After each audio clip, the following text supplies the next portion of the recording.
Welcome to our Factfinder Investigates Year in Review show. I'm Dylan Domangue. We're continuing to remember the lives of two Kansas mothers, Veronica Butler and Jillian Kelly, who were killed this year while going to pick up Butler's children in Oklahoma.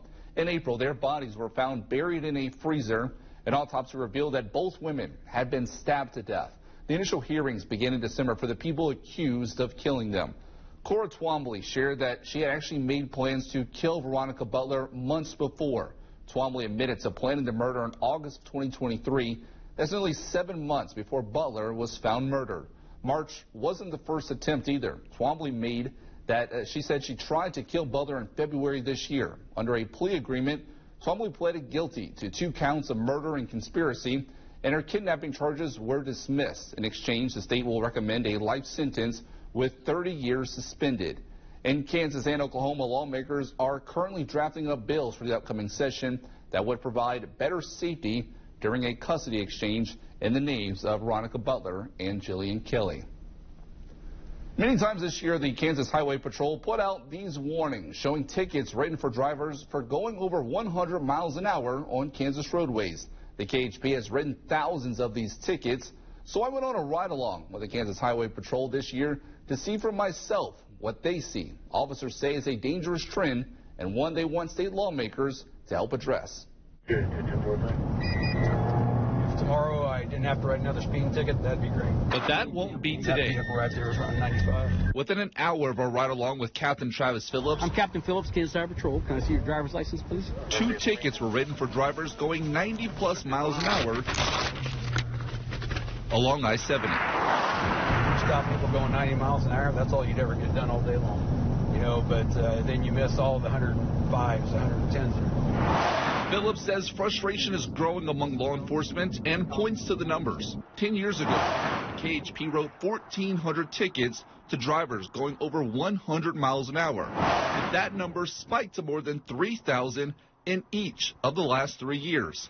And of those, we have about 6 counties in Troop D that are writing almost half of the 100-mile-an-hour speeders, around nearly 1,500 tickets for going 100 miles an hour a year. The problem, not isolated to northwest Kansas. Troopers across the state say they're seeing an alarming number of drivers in the triple digits, including this month in Harvey County, when one was caught going 150 miles per hour in a 55 miles per hour speed zone. Phillips said this drastic increase is prompting them to push lawmakers to re-examine the punishment for speeding. I've never seen the magnitude of the people willing to drive this reckless in my entire career. But out on the road, Captain Phillips believes the reckless driving statute should be updated to include anyone traveling over 100 miles per hour. He also wants to see the current fine of $258 be doubled for drivers caught going that fast. I think if you're going 100 miles an hour, you should expect for your fine to be a lot more than what it currently is. All right, thank you. Have a safe trip. And the longer you think we go without change, do you think that trend will only continue to rise? I think the trend's going to keep rising. And, man, I do not want to see a 4,000 number of 100-mile-an-hour speeders coming across here. Several bills have been introduced in the House and Senate in recent legislative sessions. Each of them would have increased the penalties for 100-mile-per-hour drivers.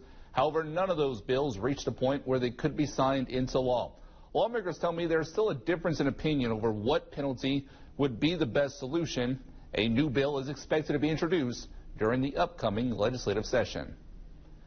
We have a few buyer beware warnings if you're in the market for a used car. Hundreds of thousands of water damaged vehicles could end up in used car lots and put back on the roadways. Carfax reported over 340,000 cars experienced flood damage during the 2024 hurricane season. That number on top of the more than 450 water damaged vehicles from the year before. But how do they end up in states like Kansas? Well, vehicles that are flood damaged are often sold at auctions, cleaned up to look better, then sold back to buyers. We spoke with an automotive expert about the red flags to look out for when you are buying a used car.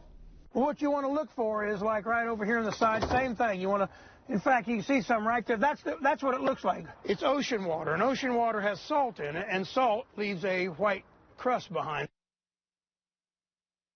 Now, other signs that a car may have had prior water damage is if there's mismatched carpet inside the vehicle, or if there is water or mud left over underneath the spare tire in the trunk.